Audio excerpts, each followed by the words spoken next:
Hi guys! Si Coco ay bagong gising. At ang ginawa niya, yung higaan ng mga kuting. Siya na nahihiga.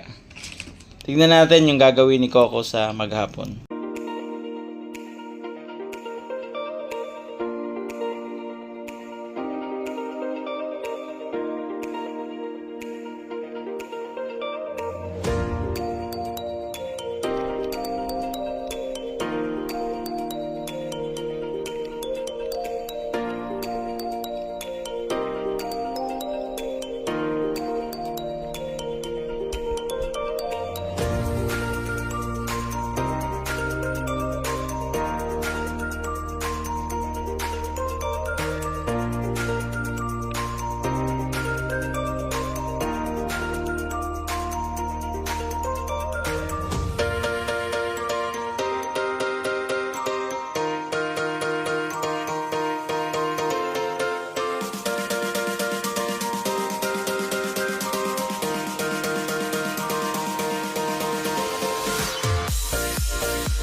Dahil ang mga kuting ay nagtago na.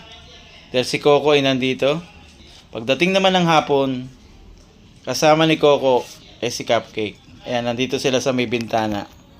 May plano na naman doon tumakas.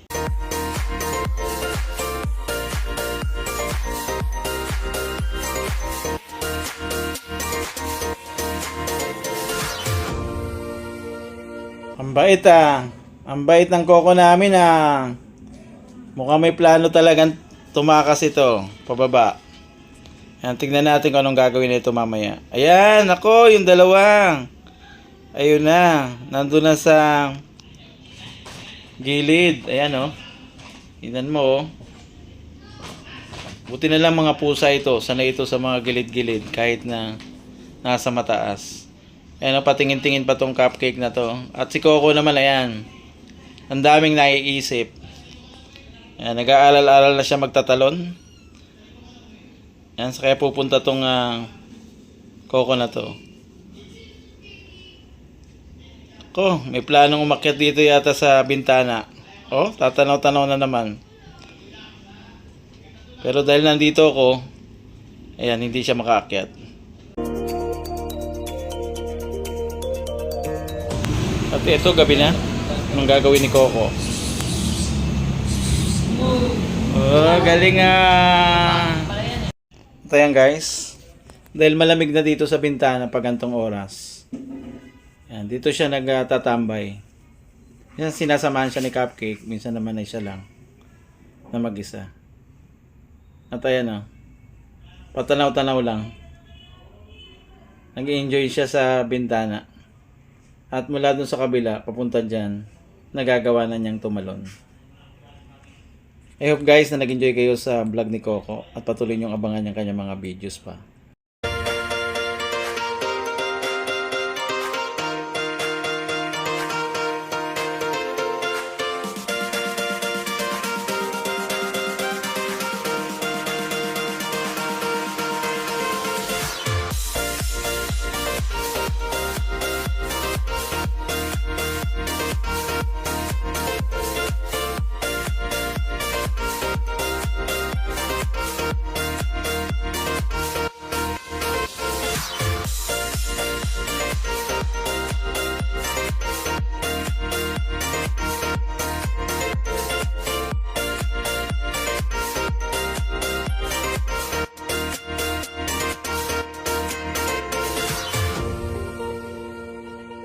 Guys, kung nagustuhan nyo ang video ni Coco, pakishare nyo naman po sa iba.